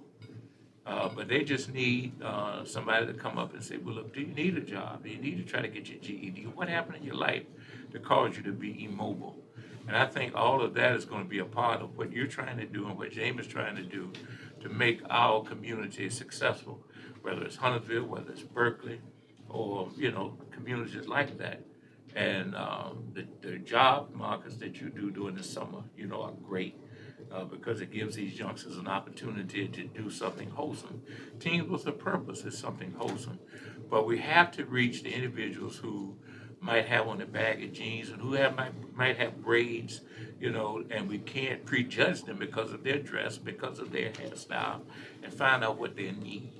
And I think if we can just add that to what you're talking about, James, just to find out, what you need, and get some of the officers out of the cars, and get them to, walk and find out that, hey, that guy over there with braids in his hair and with the baggy pants, he's not a bad guy. Now, you got some bad guys out there, and I appreciate you coming through there getting them. Because I want to get all the bad guys off the street. All these guys that think they can sell heroin, think that they can sell marijuana, all of that, is good. And I'm not talking about being light on them. But let's try to find a way to identify who's pro and, who's con. I agree with you. That is a group that I and my staff have talked about that we are not reaching currently that we need to. And we are currently developing plans to try to reach out to that group, to include a combination of walking beats, perhaps some outdoor roll calls where we get people together and send them out into the community on foot, so that they get to know who the community is. This is similar to what Philadelphia does with all of their brand new police officers. They send them out on walking patrol for the first assignment they get, so that they get to know who the community is, and they understand that there are good people who live in the community, and it's up to us to discern who the good people are from the bad people. So we are currently working on a plan to develop that, and we'll continue to do that, and you will see us soon come up with something to try to reach that group. Chief Yes, ma'am. and James, Tidewater Builders Association, they do skill training, and they're looking for young people to train. I think the gap is that the young people don't know about the program, and that the transportation, because the training takes place, I think, in Chesapeake. Yes. But they are really good, and they're looking for people that they The can. administration has really been involved in that. Matter of Yeah, fact, we yeah. have 12 students going through right Good. now from the Tidewater Builder. So again, we will continue to do that. But sometimes I have actually been out there looking for folks to say, hey, you, come on, go with me. But again, we're trying to get it in an organized fashion so that it can be something that's systemic versus just someone patrolling around. So we'll continue to do that. Just to pick up some of the training initiatives we got with our officers. Of course, we're almost always running a basic academy. They will graduate in December. Our LPO program, the Leadership in Police Organizations, that's become our foundational leadership training for our line supervisors. That is something that we think is going to pay big dividends for us. Better leaders on the department, giving them some skill sets that will help develop them in leadership will certainly aid in our efforts to make sure that our police department's going in the direction that we want it to go. We are running several things through our in-service to include some of the things you see on this slide. Conflict management and control. What we've become very sensitive to is how do we de-escalate situations with our special needs population. So through our in-service cycle, we are offering more training to our officers and some of the techniques that they will use to deal with that population. An update on our crisis intervention team. Actually, the slide's a little off. We've got 47 officers trained to date. The only thing that's holding us back from training more right now is we have some outside instructors that we have to have in. Those are in the mental health field and some judges that deal with mental health issues. Once we get them, their schedules straight, we are going to train a bunch more. We are moving very rapidly and trying to get as many of our officers trained as we can before the end of the fiscal year. We are also going to make crisis intervention part of our recruit academy. So what you will see is everybody that graduates in future academies will automatically have this in their hip pocket, is this certification for CIT.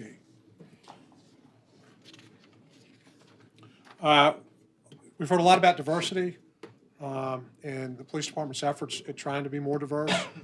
To that end, we developed a minority recruiting team. We put together a group of officers from different ranks in the department, different socioeconomic backgrounds, different educational levels, and basically put them in a room and asked them, what about police work attracted you to this department? The idea being, if we can get all that thought on the table, we craft a message that will bring more minority applicants into the department. Some of the things they've come up with is a smartphone app that we're going to send out to the HBCUs to try to gather some data, get them to engage with us at least through that electronic device so that we can identify candidates there. We've got the radio call-in shows and events that we're doing to try to hammer the message home that we are looking for minority applicants. We have a marketing campaign. We are advertising in the local African American and Latino periodicals so that we can get that message out. We have the Intern to Police program. While that's not targeted towards minorities specifically, we do try to limit who we hire to the city of Norfolk so that we can get Norfolk residents into the police department. And I don't know if you're not familiar with that program, this is basically where we take somebody who is college age or eligible to be a police officer and we hire them for 2 years. They come in on a part-time basis. We provide them training in the summer. Generally, it's training where we see people having difficulty over the summer. The folks, we know it's tough to get through firearms. We know it's tough to get through defensive tactics. So these interns get extra training while they're working as an intern in those two areas. We think by doing that, we'll guarantee a high success rate when they come out of the academy. So this is one of the things we've got going on to try to pull more people into the police department. Mike, what's our current minority breakdown? We're just above 16% right now. That's the straight line, that's not ranking officers. That's all up and down the department. We gotta do a lot As better. everybody is on. And that's why we've gathered this I together. appreciate this. I know Marcus, that was one of the first things we told Marcus, and I know with you and I have talked about it. And I appreciate this to do much better. And it's gonna be a process to get us there. But it should Well, we're putting a reflect- lot of effort into it. It should reflect the community as a whole. Chief, we don't have a program at NTC, Norfolk Technical Center, like the We fire. do, we don't, not the same as fire.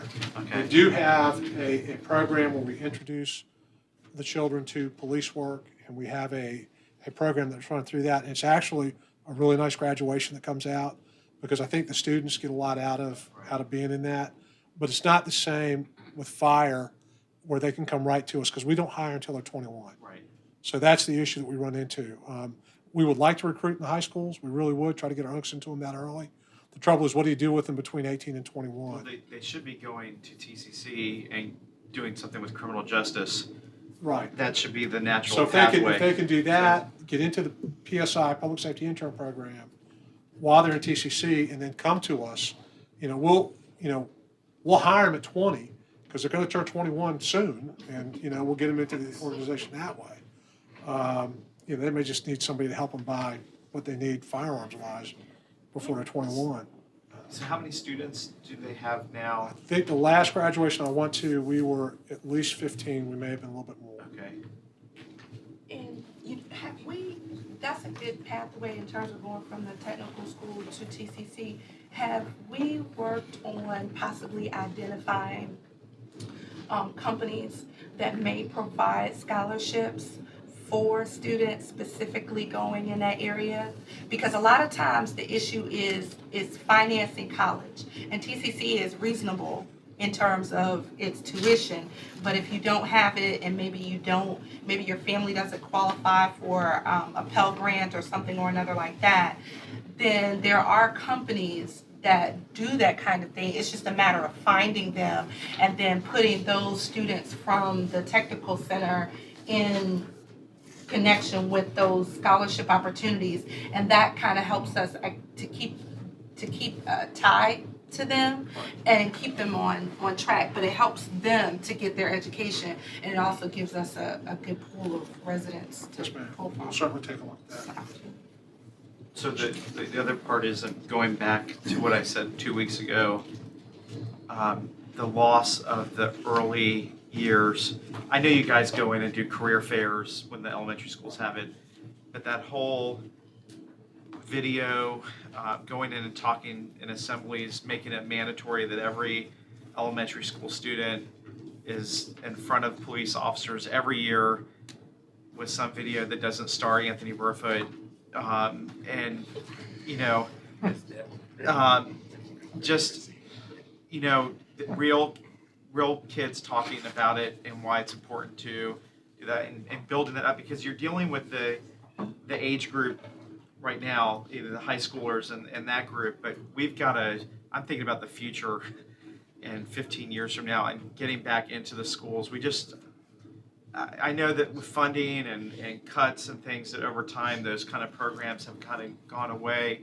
But I almost feel like we need a full-time educator, that's developing these programs. And I'm not trying to, put a staff member there, but somebody that's building those programs back up and doing the videos and partnering. You've got the SROs in the high schools and the middle schools, but I don't think kids look at them necessarily. I know there's an attempt as the friendly police officer because they are handling the law violations in the school. So we've got to bring in the other officers, the community resource officers, into those schools and talking to the little ones. That's where the respect's going to start, because they all have siblings where they're hearing their siblings using, calling police officers the wrong names and things, and then that's how they grow up. And so we want to change that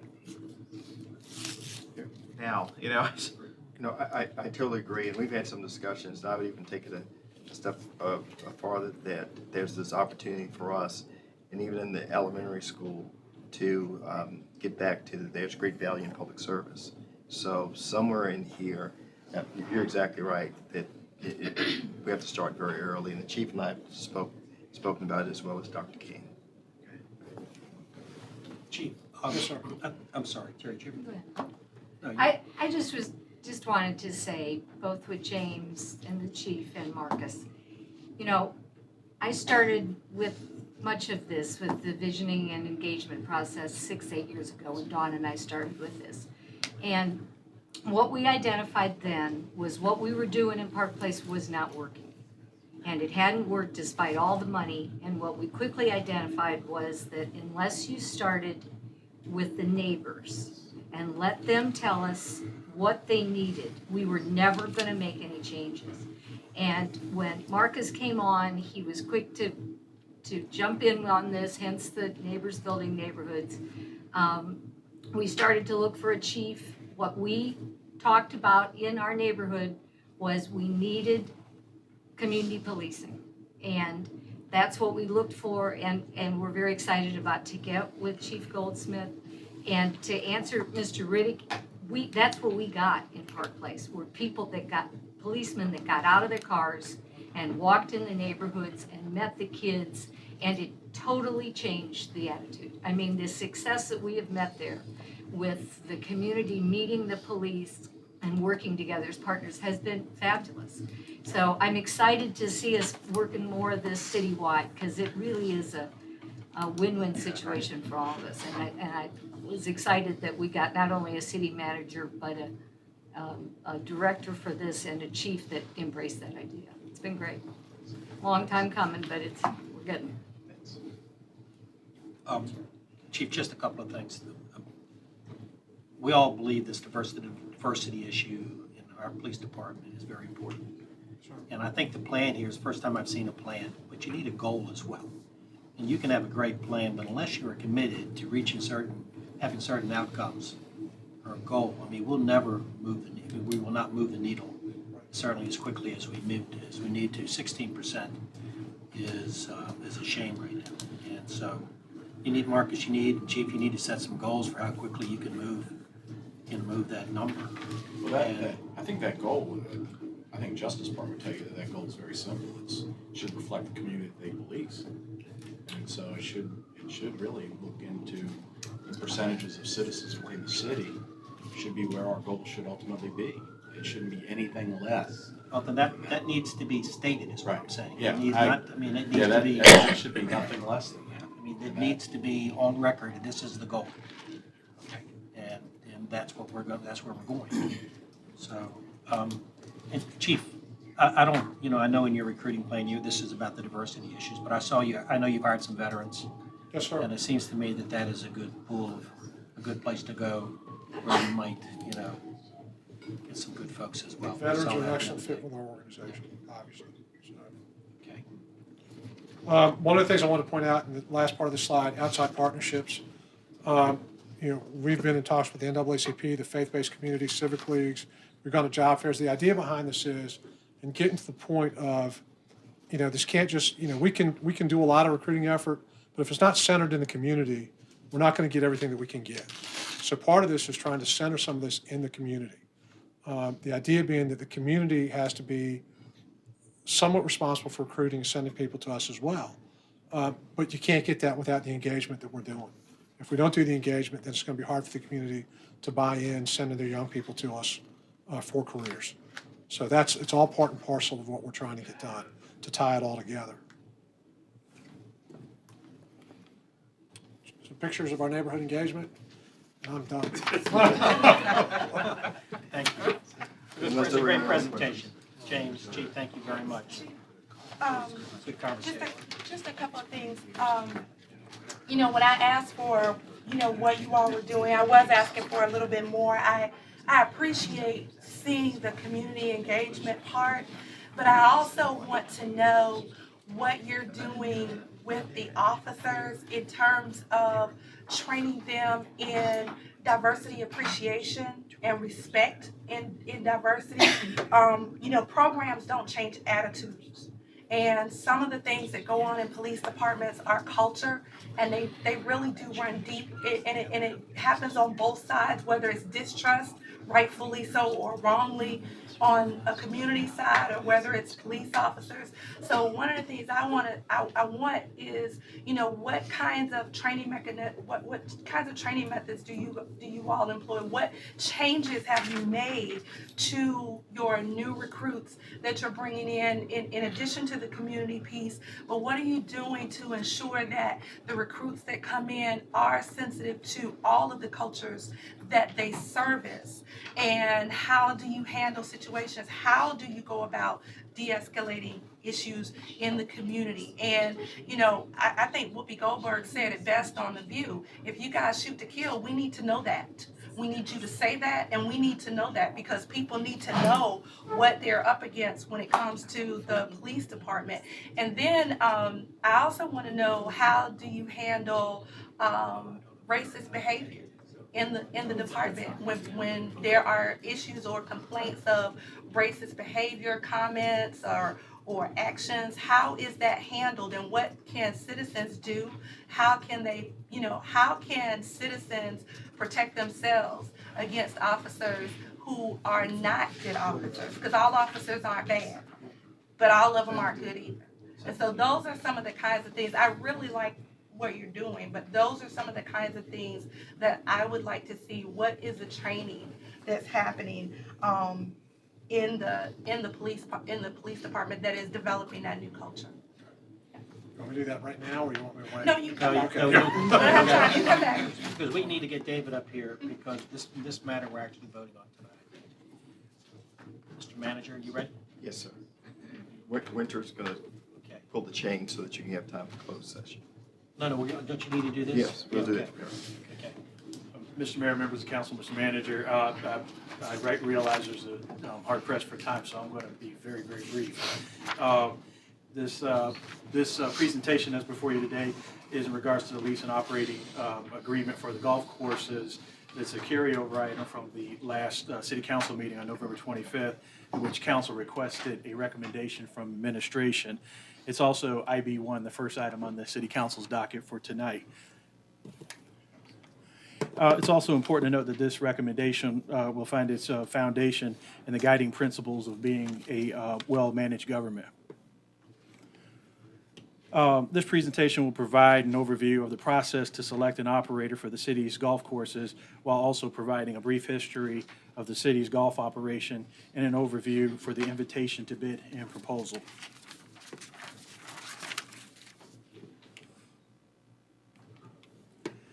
To provide background, the city has 3 golf courses. We jump right to Lake Wright. That's part of the redevelopment. So really, we're only down to 2 golf courses. We're down to Ocean View Golf Course, which is an 18-hole golf course, and Lambert's Point Golf Course, which is a 9-hole course and also a driving range, practice range, so to speak. The city partners with ODU there. The courses are operated by 2 professional management companies at this time. Current lease expires about the end of this month, actually. It's also important to note that the city has subsidized golf operations for the courses in the past few years. So, quick little. Courses? Well, this is a cumulative. That's okay. This Right, is, no, but which courses? Because it's not all of the courses. It wasn't Ocean View that was being subsidized. well, we only have. Well, I know that. I'm just saying, there was one operator that was doing. Okay. All right. Okay. We get it. All right. Okay. And it's also important to note that this last figure here are these figures here are actual expenses that we've had to put forward. Some of the goals, as the mayor mentioned, having goals are extremely important. When we embarked upon developing a lease or developing a process for moving forward, is we made sure that we were looking at selecting an experienced professional golf management firm to operate Ocean View and Lambert's Point golf courses. We made sure it was also an important goal to deliver a high quality of golf experience. We want to make sure we had that under our belt, particularly locally. Eliminate general fund operating subsidy, maintain golf courses and facilities and have a program that could support capital improvements. The city issued an invitation to bid several weeks ago. Golf Management, Inc. was the only bidder. And at this time, I did want to acknowledge that we have Mike Fentress here, who's the president and CEO of Golf Management, Inc., and he has his executive team with him there on the position on the back row that have been involved with Virginia Beach's 3 city-owned golf courses and are also affiliated with Suffolk's city golf course. Golf Management's, must have lost something here. There we go. All right, technical difficulties. Golf Management's proposal detail includes, as you can see here, but I'll walk through them very, very quickly, Mr. Mayor. Over the 20-year period, years 1 through 4, we have a fixed payment of $15,000. That's annual. That's for rent, basically. That's a consistent thing running through years 1 through 20. But it also includes a 2% capital improvement fund contribution to that fund. When you get to years 5 and 10, the $15,000 still carries forward. Golf Management, Inc. will also, while they will not be contributing 2% to the fund, they will engage in a renovation of the Uncle Pete's Clubhouse there, and also do work on a cart barn, just to name a few. But those are the primary things they'll be focusing on there, and part of that 2% would be going towards those capital improvements. Years 11 through 20 still have that $15,000 there, and then there's the 2% capital improvement fund. There's also a performance criteria built in from years 11 to 20 that if any revenue that's generated above 1.3 million, there's a 5% cut for the city. Additionally, the city will receive revenue from local taxes related to lease. He's cutting you off. Okay, all right. So make a long story short, Mr. Mayor, council's recommendation. I didn't mean to cut you off. I didn't realize you were trying to make a point. Right. You were trying to brag about Ocean View. No, I just want to make sure that it's, we had 2 different contractors at our golf courses, and one managed it completely different than the other. So, and there were other subsidies that were needed for the one that closed. My big question, and I think Andy this turned into a bid that went out to everybody, and I think we had some responses, right? 3 or 4 at least? Okay, and a committee looked at this. In that process, that RFP, it was originally said 5 years, and this changed to 20 years. I want to know how it went from a 5-year lease to a 20-year lease. Who made that decision to go from the initial RFP of 5 years to now this is a 20-year lease? And if I could just add to that, and the reason behind the fairness part of it is, regardless of who it is. I don't care about that. Yeah, it doesn't matter to me, but I think it comes down to a fairness issue. And just to add to that, what Tommy's saying is, to make it fair, if that change was done and the others did not have an opportunity to come back to an RFP that would have equaled this, then it looks like it's baked, and that's the problem. Nothing should look baked.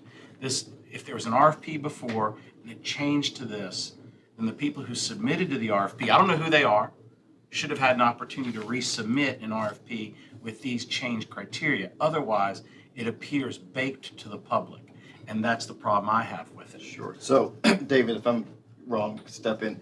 My understanding with the initial proposal that went out, it was give me your response with a minimum of 2 years, so no less than 2. So you could come back with 5, 6, 7, 8, 10. So everybody responded to no less than 2. And this was what we received. And now, if I could ask, if this was the only one that we received, how is this in line with what the beach does? Are their public courses also 20-year type leases? Because that sounds like a high amount. When we were negotiating Waterside, Andy and I had a lot of heartburn with the 50 years. Right. But there were provisions in there that protected us, that if they didn't do a certain thing by this time, then we could get out of it. I want to make sure that's there. I don't have time to read 35 pages of lease agreement. Much less understand. Understand it all. That years 5 through 10 and renovating, or putting the new structure in there, clubhouse in there, where do we say if they don't do it, then we can go back and say, this is it? This is for anybody who would have bid. It's not personal or anything. This is 20 years. This is part of. I don't the golf either, so. Wait till you Yeah. answer. This is part of the contracted terms. And Dr. Whitley also brought up being able to get out, and there's there's two provisions for that. If we don't, if the criteria is not met for this, then that would be not satisfying the contract. If you don't satisfy the contract, then that is cause. And then the second one is if the property were ever to be sold, or there's some sort of acquisition or other land type situation, there's an out for that as well, as long as you serve 90 days. Could you answer the question about, you mentioned the beach and they have 3 courses there. Is this a similar, Mike, is that a similar? Yes, we have, continuing, we have 10 years with 2 5-year options at our. And for cause also includes, and I'm sure it does, quality of the upkeep. That's a big That thing the with course us. will be maintained to a standard. I knew it did, but wanted to make sure that's clear. That's a big Because thing we with have us. not had that. I'm with you. That's an issue. Big issue. So that's essentially what's going to be on item IB1 for council's consideration. Staff's recommendation is for council to vote on approving this tonight. I think there's a typo in the ordinance, if you all would look at that, because I believe there's a typo that's coming up for formal. I know what you mean, but I think there's a typo in there if you'll look at it. Well, it doesn't go back out for bid because that closed last, so it's just voting on the ordinance tonight, right? There's no, nobody can announce they want to bid now. Okay, is that? Yes. Yeah. We have 2 legal matters. We have one legal matter, and that was the one question you had. Can that wait till next week? You know, On the police boat? Yeah, we can wait on that. It's been this. Okay, then we'll just do personnel.